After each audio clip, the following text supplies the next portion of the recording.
In the middle of a blinding sandstorm in the Arizona desert, a woman sings her voice, cutting through the wind, her song colliding with the wild heartbeat of a horse's hooves. She doesn't sing to survive. She sings to strip bare every buried sin. And as her voice rises, even the desert holds its breath. Subscribe to our channel now to catch every haunting cinematic story we bring to life.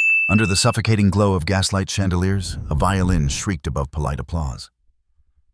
Somewhere down the hall, champagne glasses clinked against crystal with the precision of soldiers. But in a room tucked far enough from the grandeur, yet close enough to hear its echo, Rebecca Hayes sat before a mirror too tall for her shrinking figure. Her hands trembled as she applied rouge to her cheeks, too bright, too alive, too dishonest for how she felt. The powder puff slipped from her grip and fell soundlessly onto the thick carpet. Her reflection blinked, then seemed to stare back at her like a stranger. Behind the mirror's frame, wedged into a crack she'd discovered as a child, was a photograph, creased, thumb-worn and fading. A woman in soft curls leaned into a man whose skin was kissed by summer and eyes lit by music. He held a harmonica between two fingers, head tilted toward her laughter, frozen in time. The photo was a secret tombstone to a life that had been buried alive. She slipped it into her corset like a talisman near her ribcage, where breath grew shallow. Outside, the storm was brewing with the kind of heaviness that split the Arizona sky into trembling pieces. Rebecca there waiting. The voice came through the closed door, muffled but sharp. Margaret, her aunt, lifelong benefactor and ultimate warden. She didn't wait for a reply. No one ever did. Rebecca stood.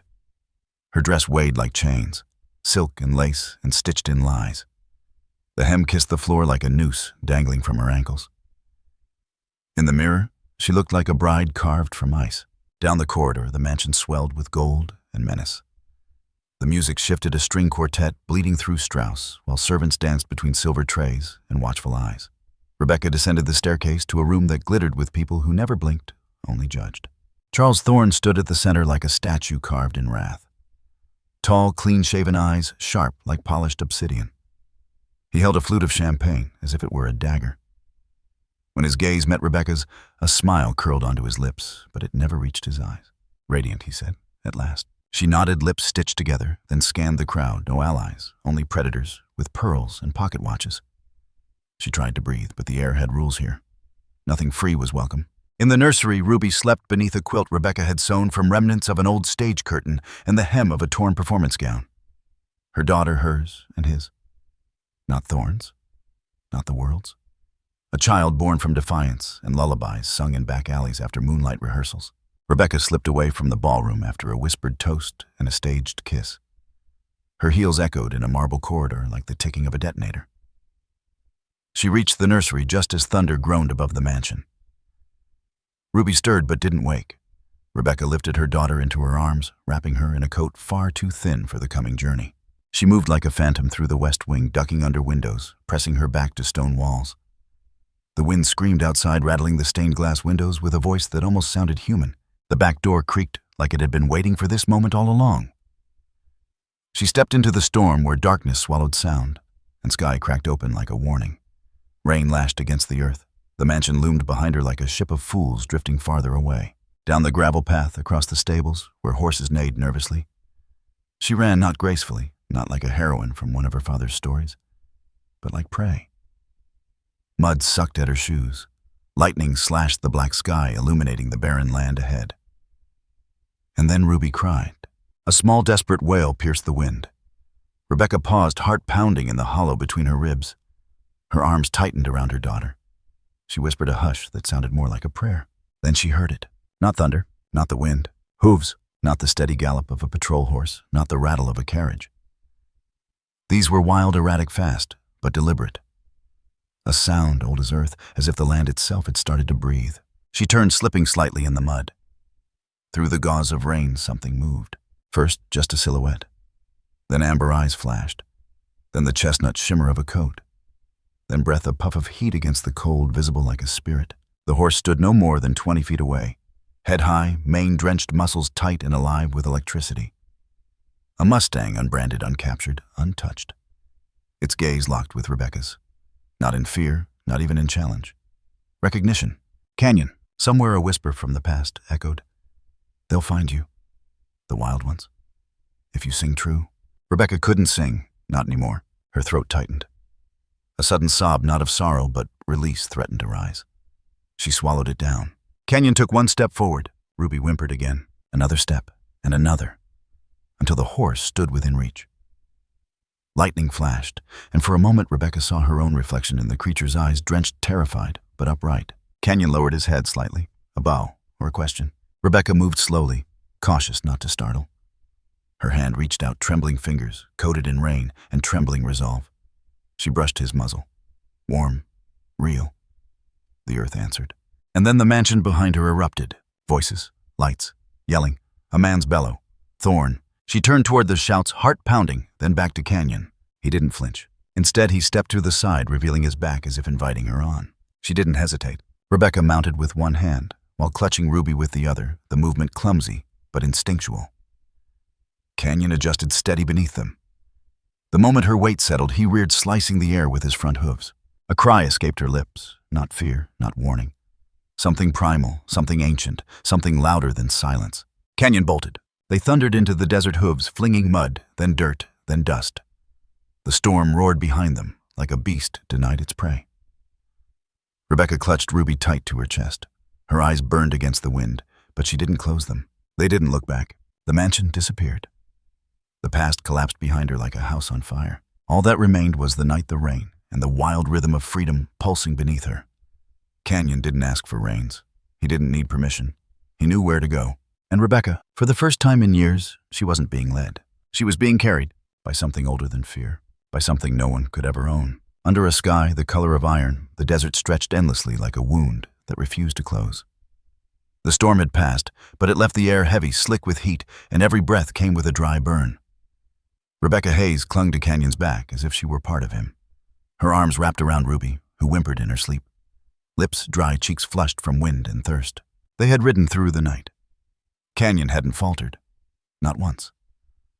But now, as dawn broke with an anemic glow over the horizon, the Mustang slowed.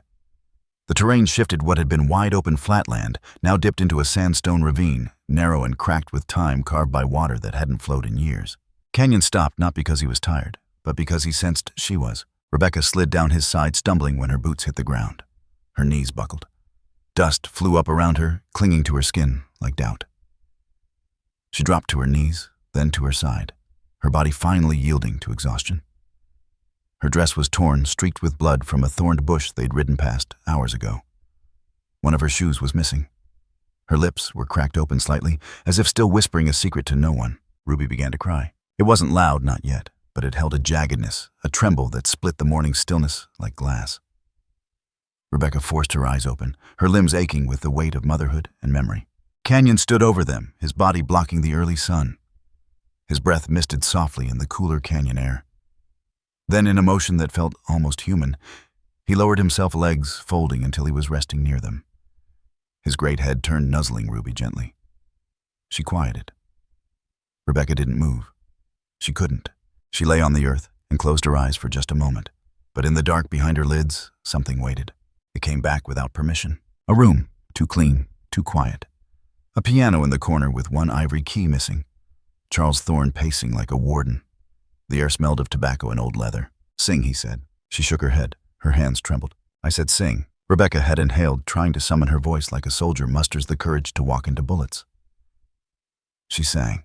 It was a song her lover had written years ago, Midnight Mercy. A haunting ballad layered in harmonies of struggle and sanctuary. It was a black man's song born from riverbeds and broken chains. A song meant to heal the listener, to resist quietly. Thorne had recognized it immediately. The slap had come fast without warning. Her head jerked sideways. The room spun. But it wasn't the pain that broke her. It was the silence that followed. Her voice vanished. Just like that. Something inside her collapsed, and all she could do was gasp, as though her throat had been stolen. She had never truly sung since. The memory evaporated with the wind rushing through the canyon. Rebecca opened her eyes. Ruby was still crying. Her hands, stiff and scratched, found their way to her daughter's back, gently patting in uneven rhythm. Ruby twisted in her arms, seeking something beyond physical comfort. A sound. A memory. A home. Rebecca's lips parted. The wind blew against them, hesitant. Her vocal cords felt like rusted wires, but she tried. At first it wasn't melody, just breath. then tone, then a note, low, broken, but real. She tried again. A hum this time. The shape of a lullaby, ancient and fractured, molded by fear and stubbornness. It slid out like an injured animal. And yet Ruby quieted. She turned her head, burying her face in Rebecca's chest, the crying softening. Rebecca continued now, with syllables. Nonsense, maybe. A hum turned to vowel, a vowel into a murmur. But it held music. It wasn't pretty, it was raw. Gravel dragged through honey, but it had weight. Truth. The sand around them seemed to pause. Dust that had been lifting in tiny whirlwinds settled. The cicadas quieted. Even the wind took a breath. Canyon lifted his head. Then he moved, not dramatically, just one foot, then another. He paced a circle around them, not out of agitation, but in rhythm. His ears twitched toward the sound. His hooves tapped against the canyon floor with a subtle, deliberate pattern matching the cadence of Rebecca's broken song. She noticed, and she kept singing. Tears rolled down her cheeks, not from pain, but from recognition. From the unbearable reality that this sound, this music, this voice still lived in her. Not untouched, but alive. It hadn't been erased. It had been buried. And now, like seeds long dormant, it was clawing through the dirt towards sun. Ruby fell asleep, her small breaths sinking with the lullaby. Rebecca looked up at Canyon. The horse had stopped walking. He stood still now, head lowered again, eyes half closed. A trance. And then he moved again, this time turning toward the mouth of the canyon. His ears twitched forward. He looked back at Rebecca. A gesture. Follow. But she didn't move. Not yet. Instead, she lifted Ruby fully into her lap, cradling her, rocking slowly. Her song changed, grew. She layered it now with memory. With the way her lover used to sing it, half-hummed between kisses, while tuning his guitar in that rented backroom apartment above the bakery. Her voice cracked on a high note. She didn't stop. She let it tremble, let it hurt. Canyon took a step closer, then he knelt. Again, not out of exhaustion. It was something else. Reverence, recognition. Rebecca met his gaze. It wasn't a horse's eyes she saw. It was wilderness, grief, a mirror. The wind picked up again, gentle now, curling around her song like harmony. The edges of the canyon carried the lullaby farther than she intended, and perhaps it was her imagination. But it felt like something else was singing back.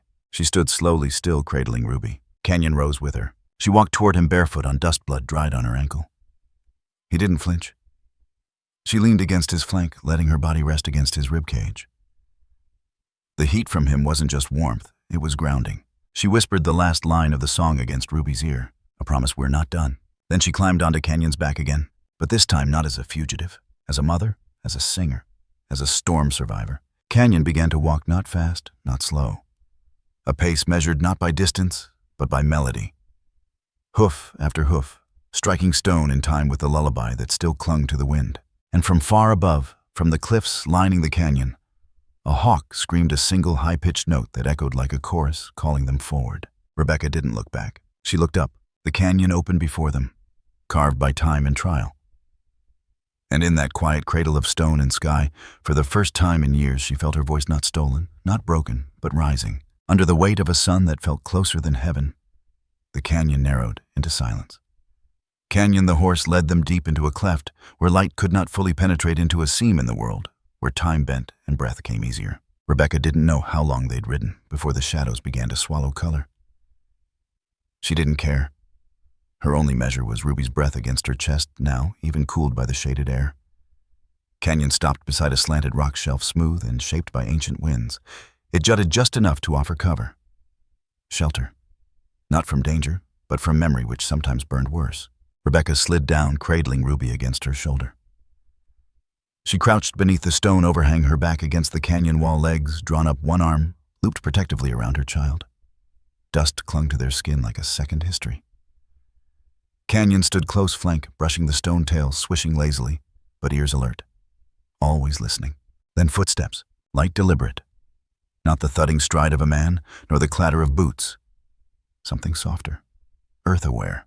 Rebecca froze. Her hand tightened around Ruby, her other hovering near the rock beside her, useless but instinctual. The figure emerged from the edge of the ledge, her body draped in cloths that blended into canyon hues, ochre, burnt umber sage. Her face was lined with stories some told, most buried. But it was the mark on her left cheek that caught Rebecca's breath, a scar ragged and charred, the shape of flame once hungry. The woman said nothing at first. She studied Rebecca the way a survivor studies wounds, not with pity, but with recognition. She raised one hand slowly, not in greeting, but in pause. "I don't need to know your name," she said, her voice dry as mesquite bark. "But the baby she breathes, peace. That's enough." Rebecca didn't answer. Couldn't. Her throat felt sewn shut again. But she didn't look away. She nodded. A single fractured gesture. A surrender. Or maybe an invitation. The woman knelt, knees crackling like dried leaves. She reached into a pouch tied at her hip, pulled out a worn leather water skin, and held it out. Rebecca didn't hesitate. She drank first, then pressed the skin to Ruby's lips. The child suckled softly, her tiny hands twitching in sleep. "My name is Elu," the woman said finally. "Means to carry away or to be carried? Depends on who tells it." Elu settled beside them, without asking permission. She unwrapped a cloth bundle inside flatbread and dried berries. Rebecca accepted without speaking. The first bite hurt. Her stomach recoiled before remembering hunger. The taste was coarse, earthy, real. Silence stretched between them, not awkward, but heavy like two songs waiting for the same note. Then Elu spoke again. "They buried us under stories," she said, "built cities on our names and didn't write them down." Rebecca turned her head slightly. "Who?" she rasped, surprised by the sound of her own voice. Elu didn't answer right away.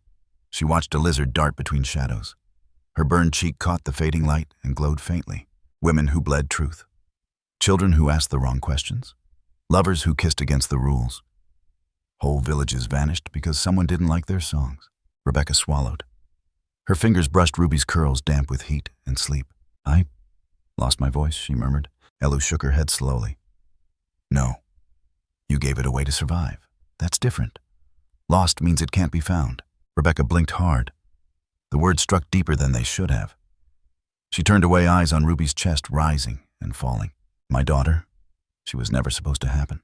Elu raised one eyebrow. Rebecca took a breath. "They wanted me to erase her. Erase what she meant. Who she came from." Elu didn't blink. "And you didn't." Rebecca shook her head, slow and small. "That means everything," Elu said. A moment passed. "Who burned you?" Rebecca asked. Elu let out a breath that wasn't quite a sigh. "A soldier," she said. "Not with a torch, with silence. He saw me dance around the fire and told his captain I was summoning devils. They came in the morning, took my sister, left me with fire." Rebecca winced. "I wandered for weeks," Elu continued. "Tried to find my tribe, but they'd scattered. Some dead, some hiding, some pretending to be stone so they wouldn't be broken." "And you?" Rebecca asked softly. "I chose the canyon. It doesn't lie. It just echoes." They sat like that, between breath and story, until the sun dipped low enough that shadows grew long enough to wrap around them. A caw shattered the stillness. Rebecca jerked her head up. A black shape sliced the sky, sleek, sharp, defiant. A raven. It landed on a ledge above them, its eyes like ink spilled over judgment. It tilted its head, letting out another sharp cry that echoed off the walls. Ruby stirred. "That's not just a bird," Elu said, watching it. "That's a watcher." "A what?" Elu leaned back. "Some believe the raven carries the memory of the forgotten. It flies over the dead so someone remembers, even when the world refuses to." The bird called out again, then took flight. Its wings caught the last shards of sunlight and scattered them across the rock like sparks. Rebecca watched it vanish into the blood-orange sky. Her eyes burned. "Will they find me?" she asked. "They already are," Elu said, "but not the ones you think." Rebecca turned toward her, confused. "You carry more than a child. You carry story. That kind of weight calls things to you. Beasts, storms, people with knives, and people who remember what it means to be erased." Canyon let out a soft grunt behind them. He stomped once, eyes fixed in the direction the raven had flown. Rebecca whispered, "I don't know how to fight." Elu didn't smile, but her voice softened. "Then sing." Rebecca shook her head. "I can't." "You just did." Rebecca looked down. Ruby's eyes were open. She was staring up at her mother, silent, safe, waiting. Rebecca brushed her lips across her daughter's forehead. The salt of old tears lingered. "I don't want her to grow up hiding," she whispered. "Then don't hide." The wind picked up just a breeze, but enough to lift the dust around them. The canyon seemed to breathe. And in that breath, Rebecca felt something shift. A small, subtle click. Not a door opening, but maybe a lock. Loosening. Elu stood slowly. "You'll stay here tonight," she said. "I'll keep watch. The canyon protects its own." Rebecca nodded. As night bled fully into the sky, stars emerged one by one, hesitant at first, then bold. Ruby slept. Elu vanished into the shadows, her shape blending into the rock. Rebecca curled her body around her daughter, her ear pressed to the stone. the canyon whispered. She didn't understand the words, but she recognized the voice. Smoke hung over the town like a curse no one dared name. It clung to the wooden shingles of saloons, wrapped around the brick chimneys like fingers that refused to let go. Rebecca stood on the outskirts, cloaked in a patched shawl that smelled of river reed and burnt coffee. Her hair, darkened with soot, was tied back beneath a fraying bonnet. Ruby slept in a sling across her chest, the child's breath warm against her sternum. Canyon had been left tethered behind a collapsed shed, hidden from the eyes of men who knew how to turn anything wild into currency. The town had no name, at least not one people used aloud. The signs had faded. Locals called it the Cross, though no cross stood. Just smoke, just transaction, just echoes of things lost. She passed a man selling knives shaped like crosses, another selling miracle tonic brewed from snake oil and sorcery. A child with no shoes begged in silence, holding a harmonica without reeds. Rebecca didn't speak. She walked toward the music, if you could call it that. It came from a saloon that leaned slightly to the left, like it had been punched in the jaw, and never stood straight again. The sign above it read, "The Widow's Coin." A lie, surely. No widow ever owned anything here. She stepped through the swinging doors. The heat inside punched her, not from fire but from eyes. Men turned, some drunk, some desperate, all dangerous. She kept her head down, pulling the shawl tighter. A fiddle screeched from the far end of the room, accompanied by a dull drumbeat and the rattle of chains. Rebecca's heart stuttered. On a low platform in the center, 3 black men stood, wrists shackled to posts behind them. One had a tambourine duct taped to his ankle. Another blew a mournful tune through a cracked flute. The third banged a washboard strapped to his chest. But it wasn't the instruments. It was the absence of soul. The music didn't move. It obeyed. Bent into forms that pleased the audience, but didn't belong to the players. One man's eyes were closed. The other 2 stared beyond the walls toward someplace memory couldn't reach. Rebecca felt sick. Then her eyes fell on it. Propped in a corner, half covered by a burlap sack, was a guitar. Not just any guitar. His. The mahogany was cracked along the back right, where she remembered his fingers slipping. One night. Splitting it against the wall mid-riff when he'd caught her laughing in the kitchen. There was a silver ring scratched into the neck, a dent on the tuning peg, like a bitten lip. It was his. Her legs almost gave. Ruby stirred and she gripped the child tighter, like gravity itself had turned to lead. Was he here? Was he gone? Did they make him play too, until his songs bled out, and his hands forgot the freedom they once summoned? A man approached her, short, ruddy, with a scar shaped like a river down his jaw. His eyes were small and always moving. "You sing?" he asked. His voice reeked of liquor and lawlessness. Rebecca hesitated, then nodded once, cautious, controlled. He smiled too wide. "Stage opens after their set. You earn your keep, you eat. That's the deal." She nodded again. "Don't get cute," he added. "Pretty's got rules in here." Rebecca didn't answer. She made her way to a table near the corner, placing Ruby in a makeshift cradle made of 2 chairs and her own coat. The music stopped. Scattered applause, laughter. The chain musicians stepped down. No one looked at them. No one spoke to them. They vanished through a back door like shadows in reverse. A moment later, Rebecca stepped onto the stage. She didn't look at the guitar. She didn't look at the men. She looked at Ruby. The first note she sang was low, hollow. Not because her voice had failed her, but because it hadn't. And now it betrayed her. She sang an old Irish lullaby, one the world forgot. A song about rivers that couldn't drown you if you remembered your name. Her voice cracked once, then caught fire. The room quieted, not because of the beauty, but because something unpermitted was happening. Men leaned forward, some confused, some transfixed, some afraid without knowing why. Her voice wasn't pretty. It was true. And in this place, truth was contraband. When she finished, there was no applause, just silence. Like a collective breath had been held, and no one knew how to release it. She stepped off the stage. A boy was waiting, 12 maybe. Thin as fence wire skin dusted with coal. He wore a vest 3 sizes too big and a smirk like he'd earned it. "You're about to have a problem," he whispered. She blinked. "They recognize you. Man by the bar. Tall green coat. He's a bounty tracer. Saw your face on a slip 2 nights ago." Rebecca's heart leapt. "I can get you out," the boy added. "But you gotta trust me." She hesitated. "My name's Miles. Ain't got folks, ain't got time. Just say yes." She didn't say anything. He didn't wait. He grabbed Ruby's cradle and started toward the side door. Rebecca followed. Behind them, a chair scraped. A voice sharp and rising. "Hey." Miles bolted. Rebecca ran. Out the side door into an alley that smelled of urine and desperation. Over crates. Through a broken fence. Into the night. They ducked beneath a cart. Footsteps pounded past. Miles didn't move. Rebecca didn't breathe. Ruby whimpered. The footsteps faded. "Follow me," Miles said. I know places. They walked 2 blocks in silence. He led her to a cellar beneath a bakery. Inside, candles flickered in bottles. A blanket on the floor. A shelf full of scraps and secrets. Rebecca sat. Ruby stirred. The child's eyes fluttered open, then closed again. Miles poured water from a chipped jug into a tin cup and handed it to her. "Who are you?" she asked finally. He shrugged. "Just another ghost." "Why help me?" "'Cause the ones who don't get caught help the ones who do." She watched him. "You saw him, didn't you?" she asked. Miles looked at her eyes narrowing. "The guitar." He nodded. "Saw a man like that once. Didn't talk. Didn't eat much. Played for the drunkards. Then one day, he was gone. Some say he ran. Others say they sold him." Rebecca's face tightened. "But his song stayed," Miles added. "He played something no one could forget, even when they wanted to." Rebecca gripped Ruby's hand. Miles leaned back, chewing the inside of his cheek. "Truth is," he said, "they think music's a trick, a toy. But sometimes it's the only thing that gets under their skin." Rebecca looked at him. He smiled, half crooked. "Next time you sing, aim deeper."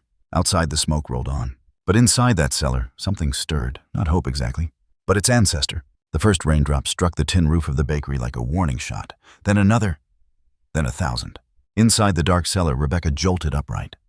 The storm wasn't creeping, it was crashing. "Miles," she whispered. But the boy was already at the window, eyes squinted into the gray. "That ain't just rain," he muttered. "That's river rain." Outside, thunder cracked the sky in two, revealing the ghost of a mountain that hadn't been visible since they'd arrived. The wind carried more than water, it carried the smell of panic. Rebecca grabbed Ruby from the floor, wrapping her daughter into her coat as the first leak broke through the ceiling. A rivulet trickled across the stone. Then 2. Then a torrent seeping from every crack like the earth was trying to drown itself. "Out!" Now Miles shouted. They burst into the street. The town had already begun to shift. Mud rolled across cobblestone like a second skin. People ran. Horses bucked. Barrels floated. Thunder cracked again, and a gust of wind knocked Rebecca sideways. Canyon was still where she'd left him barely.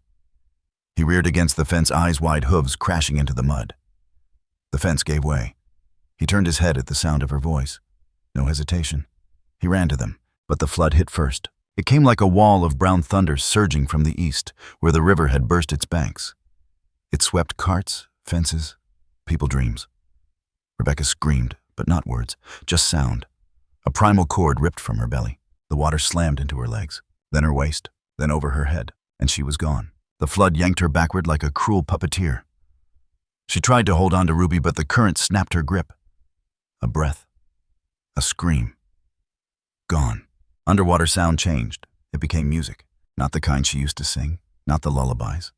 Not the songs written in dusty rooms by fading men. No, it was his song, his melody, the one he used to hum while brushing her hair, the rhythm tapping on her spine. Notes carried by fingers, not air.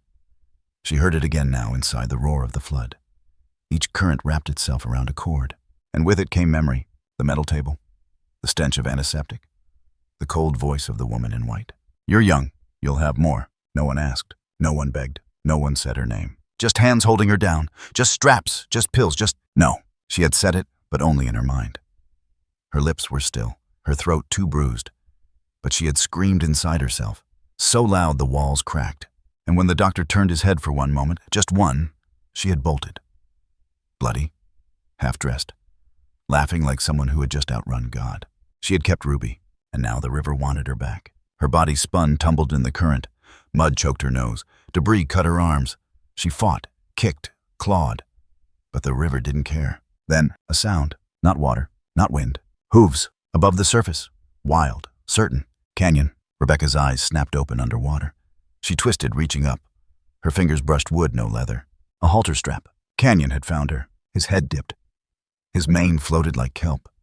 His teeth caught the collar of her coat and pulled. She broke the surface with a gasping cry, her lungs heaving as though reborn. Ruby, she choked. She turned frantically in the chaos, but there she was, perched on the saddle. Ruby, crying, soaked, eyes wide but alive. Miles clung to the side of the horse, guiding with sheer willpower and 2 bleeding hands. The boy's face was smeared with mud, but he was grinning. "You're heavier than you look, lady," he yelled. Canyon jerked his head, urging Rebecca closer. She flailed, grabbed Miles' outstretched arm, and together they pulled her up. Onto the saddle, onto breath, onto life. The river kept chasing them, but Canyon galloped through it. His hooves found ridges in the flood. His body became a sail. The rain lashed down.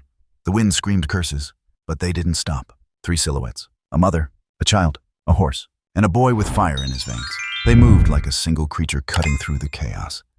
Each stride carried Rebecca further from silence. Each drop of rain baptized her anew. She wrapped Ruby tighter, whispering again, barely audible, but real. I'm here. I'm here.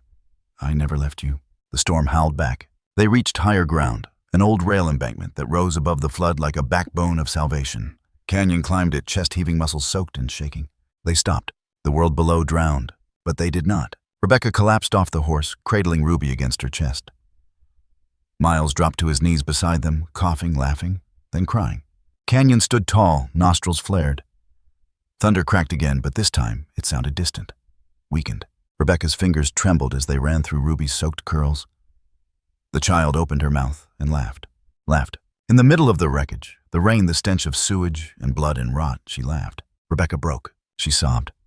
Not with sorrow, not with despair, but with recognition, with truth. She had been taken, beaten, silenced, drowned, but she was still here, and her daughter laughed. She leaned back, wiping her face with a shredded sleeve, turning toward Miles. You saved us? She said. He shrugged, coughing.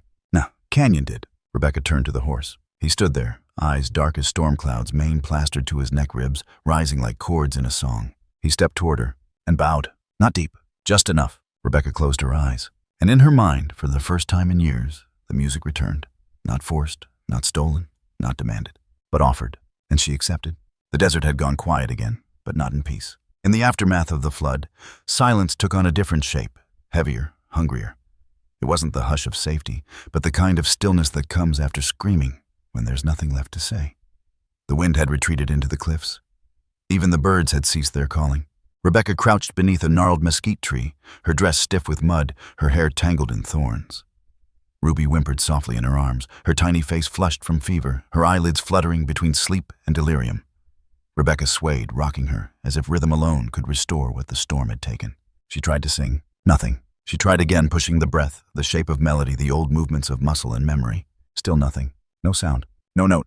Her voice was gone. Not hoarse. Not tired.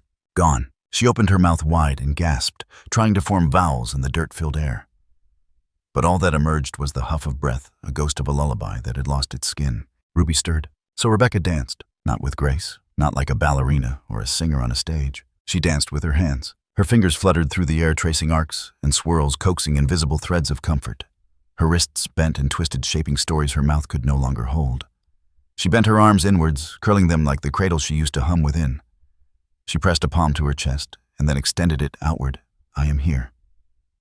She touched her lips and mimed a kiss, then another, then another. Then Ruby followed the movements with her fevered eyes.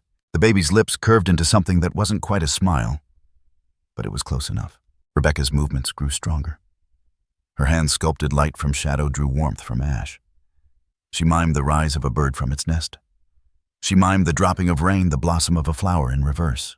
And then she mimed the flood. Her arms flailed, her legs kicked, her body twisted into chaos, reenacting the river that had almost taken her life. Her chest heaved, her spine arched. And when she collapsed onto her knees, arms spread wide and trembling. Ruby laughed. It was a small gurgling sound like a bell forgotten in an attic, but it pierced the silence like thunder. Rebecca smiled, then wept, but even her weeping made no sound. Her sobs were air and motion, not noise. She pressed her face to Ruby's hair and let herself dissolve.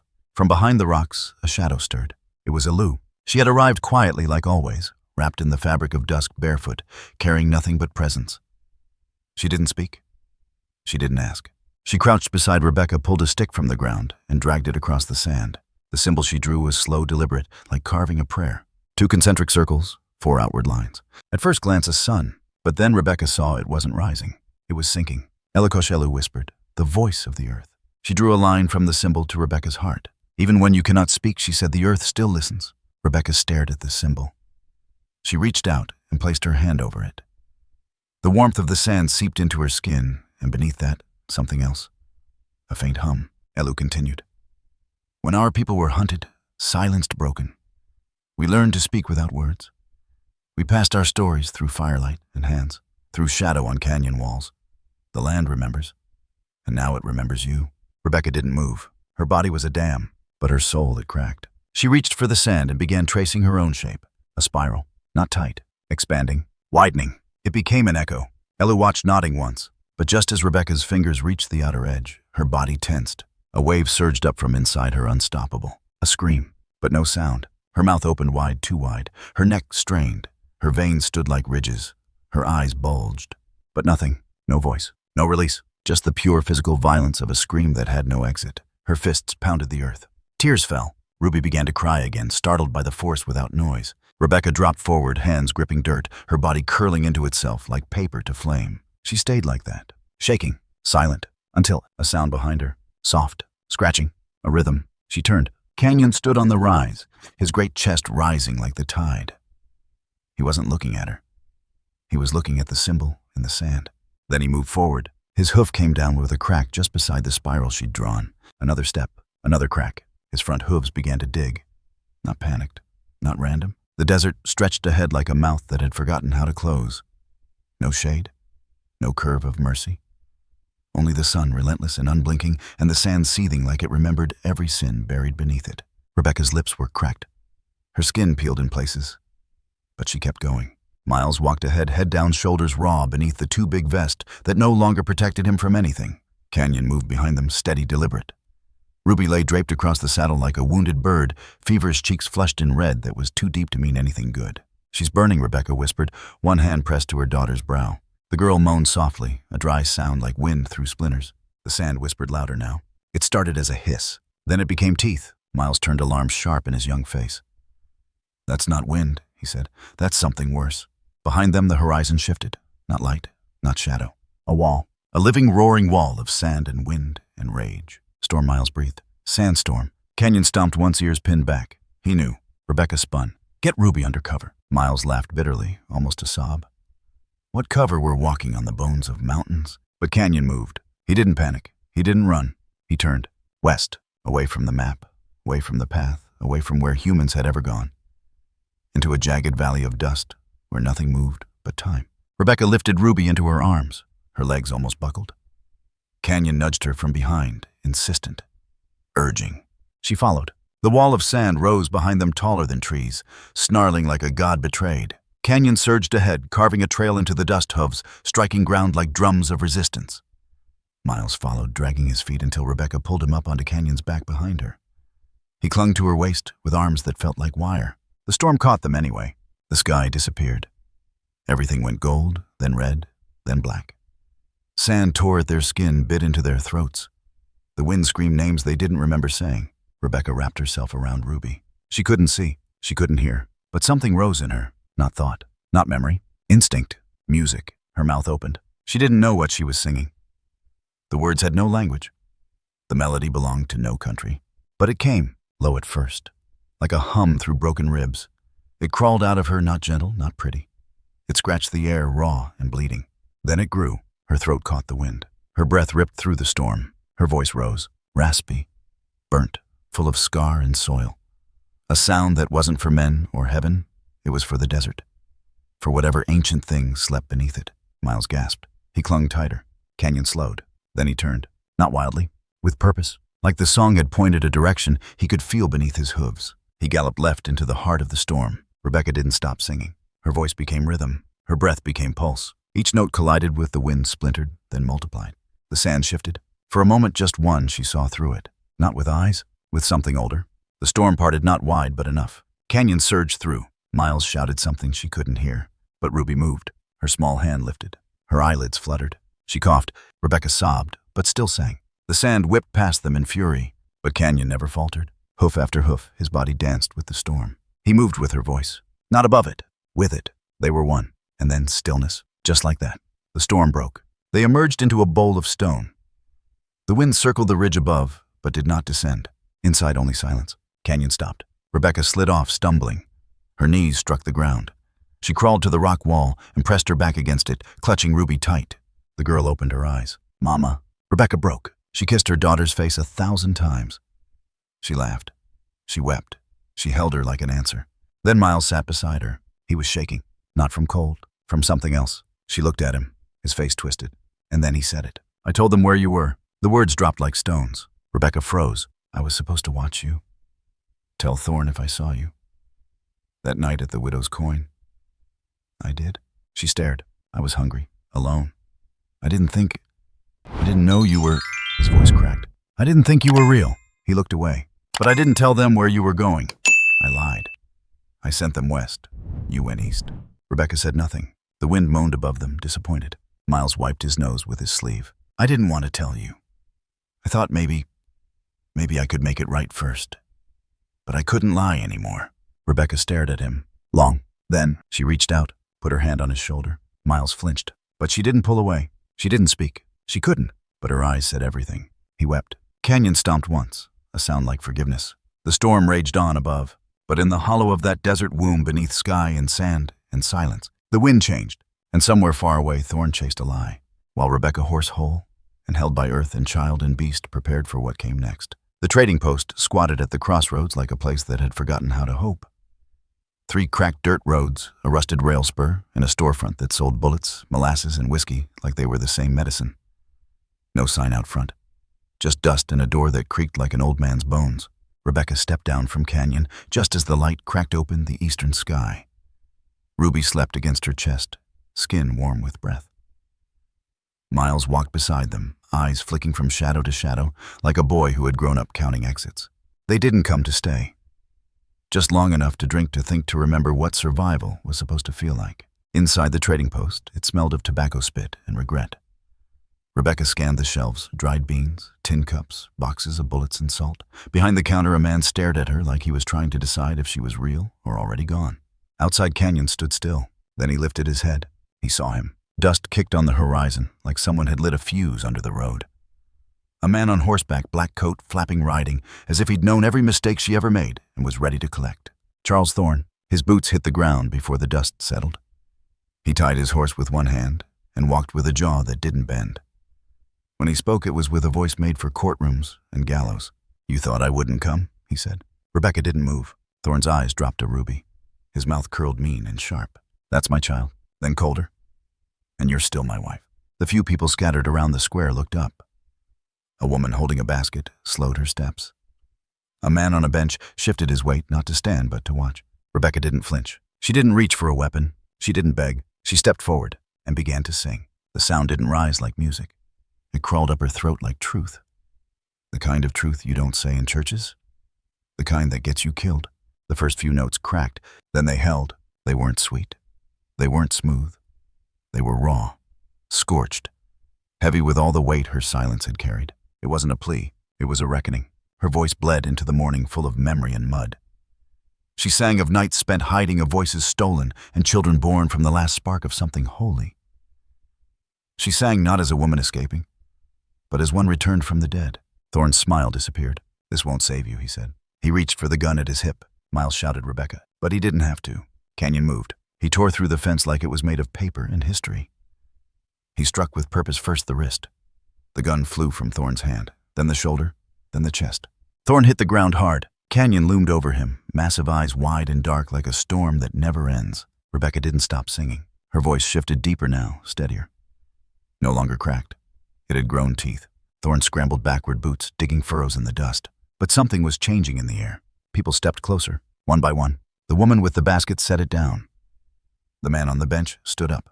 Someone whispered, "That's the one who shut down the choir in Tucson." Another said freedom songs were curses, and then he paid men to beat the singers who wouldn't kneel. Eyes turned sharp. A boy with torn shoes whispered, "Mama said he burned the preacher's throat with whiskey and wire." Rebecca kept singing. She wasn't alone. A sound rose behind her. Not harmony echo, low, unpolished, but real. The kind of singing that doesn't ask permission. A young man joined in, voice cracking. An older woman hummed, eyes closed. Then a child. Then two. And then the town sang. Together. Not loud. Not perfect. But undeniable. Thorne stumbled to his feet, grabbed for the gun. Gone. He turned to run. And no one stopped him. Because they didn't need to. He had already been seen. Named. Unmasked. He ran down the road, coat flapping, chased not by hands, but by song. By truth. By everything he had tried to bury. Rebecca lowered her voice, let it rest in the dirt like a seed. Canyon walked to her head, bowed. She touched his muzzle forehead against his. Miles stood by Ruby, both of them still. The singing faded into silence. Not empty, full. Ruby stirred, reached up, touched Rebecca's chin. Rebecca looked into her daughter's eyes and whispered. This, her voice cracked but held. "This is what power sounds like." And then for the first time, she smiled, without sorrow. It was the kind of smile that doesn't apologize. The kind that builds something from nothing. for everyone. They arrived at dusk, when the wind grew quiet and the land exhaled. Harmony sat at the edge of the mesa like a forgotten hymn, half-built, half-healed, but standing. Faded cloths hung across narrow alleys like memories drying in the sun. The buildings were crooked, weathered by more than storms. Every wall had names carved into it. Not to claim, only to remember. No one greeted them. Not at first, but eyes appeared behind curtains. Shadows shifted behind door frames. The people of Harmony had learned to wait to measure silence before giving it permission. Rebecca stepped off Canyon and lifted Ruby into her arms. Miles dismounted next the boy, older now, shoulders wider, voice quieter. He walked beside her, not behind. The air here was thick with old stories. You could taste them, dust and honey, and something else, something like grief that had learned how to sing. They walked through the square. Not a single weapon in sight. Just benches, a dry well, a bell with no rope. Then the doors opened. A woman stepped out of what used to be a chapel, her hair silver, her hands stained with clay. She looked at Rebecca. "You came from the east?" Rebecca nodded. "With song." Another nod. The woman smiled, not kindly, not warmly, but like someone who knew the weight of rebuilding. "Then stay," she said. "We have space and scars." That night they gave her a room above the old bakery. The roof leaked. The windows squeaked. But the silence was clean. Rebecca laid Ruby down, brushed the dust from her daughter's cheeks. Ruby blinked, restless. Her fever had broken 3 days ago, but her voice had not returned. Neither had Rebecca's, not fully, only in pieces, only when it mattered. At dawn she went outside and stood in the center of the square. No one was watching, but she began anyway. She sang a note, just one. She held it until the wind bent around it, then another, then a third. Not a melody, not yet, just sound. Sound made from wound.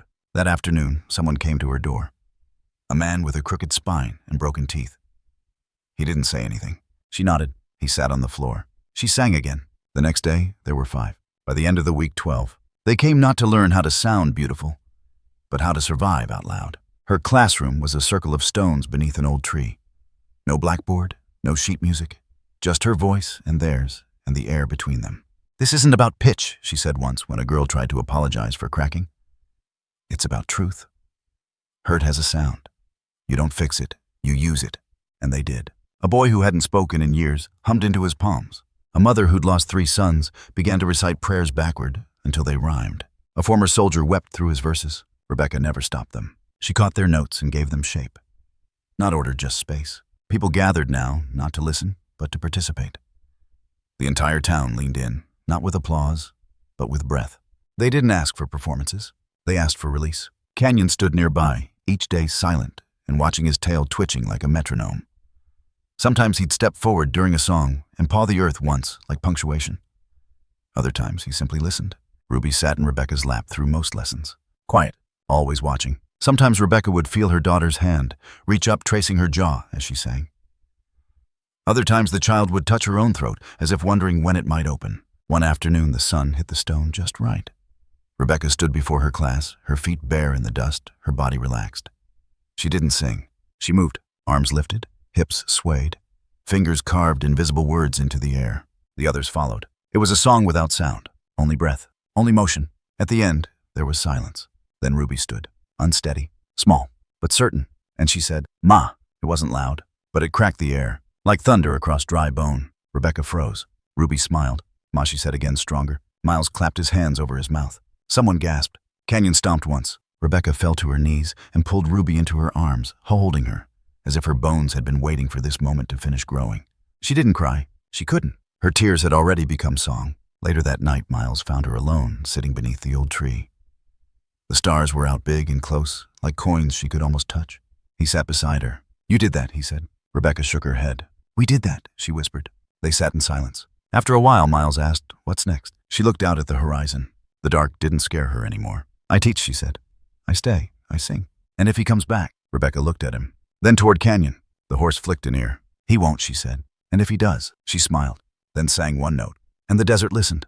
They never asked where she came from. They only asked when she started singing. By then the story had already scattered like seeds on wind. Passed from trader to traveler, whispered by firelight, reshaped in the mouths of children who weren't yet old enough to know what truth costs. They said she was carved from canyon stone, that her voice could tame lightning, that her lullaby once stopped a flood from swallowing a town. They called her the woman who sang to a wild horse, and the wild horse who answered back. They said his name was Canyon, that he was made from clay and thunder, that he carried no saddle because no one alive deserved to hold his back unless they could sing with a wound. None of the stories were exactly right. None of them were entirely wrong. What was true was this: Canyon never lived in town. He stayed outside just beyond the last row of houses, where the land began to fold into itself. Gullies and brush, red rock and silence. He slept beneath the stars, grazed alone, chased off anything with teeth. But every evening, when the sun slid low and the heat drained from the stones, he came back. He never walked all the way in. He didn't have to. He stopped at the ridge, close enough to hear her. Rebecca. She stood in the center of the square, sometimes with others, sometimes alone. She didn't always sing. Sometimes she moved. Sometimes she hummed. Sometimes she just breathed. But the sound always came, soft, low. A lullaby that wasn't written, but remembered. No stage, no lights. Just a woman barefoot in dust with her child asleep in a sling and her history braided into her voice. When she sang, Canyon would step forward just one hoof, then another. He wouldn't approach, wouldn't break the edge. But he would press one hoof to stone, and the sound would echo. Not loud, but enough. Enough to answer, enough to say, "I hear you." The townsfolk grew used to it. They started timing their dinners around it like church bells that had learned how to feel. Children would run to the square with sticky fingers and sit cross-legged, eyes wide. They didn't understand the words. There were hardly any. But they understood the shape of the sound, the way it bent the wind, the way it made their mothers close their eyes. Some nights no one else came. Just Rebecca, just Canyon, and the sky full of fire-colored stars. On those nights, she didn't perform. She communed, her body still, her eyes closed, one hand over her heart, the other open, palm up, catching what couldn't be held. Those nights the songs didn't go outward. They folded inward, returned to the earth. And Canyon's hoof would strike the stone once, always once, like a heartbeat, like punctuation, like promise. And still the story grew. Strangers came, not in waves, in pairs, in silence. A woman with calloused hands and a newborn wrapped in burlap. A man with war behind his eyes and no shoes. A girl who hadn't spoken since her mother disappeared into the river. They came, not to be healed, but to remember they could still feel. Rebecca never turned them away. She never promised peace, only space. She showed them how to carve sound from scar, how to cry without drowning, how to listen until silence spoke back. And Canyon watched, always from the edge, never interrupting. Except once. There was a night, colder than usual. The air felt like it was holding its breath. Rebecca stood in the square, but she didn't sing. Not yet. Ruby stood beside her now, tall enough to walk on her own, old enough to hold a note. She clutched her mother's hand and whispered, "Why doesn't he come closer?" Rebecca looked toward the ridge. Canyon was there, still as stone. She didn't answer. She stepped forward, one step, then another, until she stood halfway between town and wild. She lifted her arms and sang, not loudly, not beautifully, but honestly. The note trembled in the wind. And Canyon took one step forward, then another, and another, until his hooves struck the first stone of the square. People gasped. Someone dropped a spoon, but no one moved. Canyon walked to her, stopped just feet away. He lowered his head. Rebecca reached out. Their foreheads touched. And for a moment, just one, everything stilled. No wind, no sound, just breath, shared. Then Canyon stepped back, turned, and vanished into the night. But the print of his hoof remained, pressed into the stone. The next day, someone circled it in chalk. The day after, they carved it. Small, just an outline. No name, no title, just the shape. By the end of the week, others had added to it. Handprints, symbols, notes with no staff. And so the legend took root, not in storybooks or psalms, but in stone, carved into the floor of a place that didn't ask for miracles. Only memory, only sound, only the echo of someone who once stood at the edge bleeding silence and chose instead to sing. And Rebecca, she stood in the square each evening, eyes closed, palms open. And when the wind kissed her cheek, when Canyon's hoof struck the stone, she smiled, a small smile, but the kind that meant peace, the kind that no one could steal. The morning of the ceremony smelled of pine smoke, freshly baked bread, and the faint metallic whisper of rain waiting somewhere in the mountains.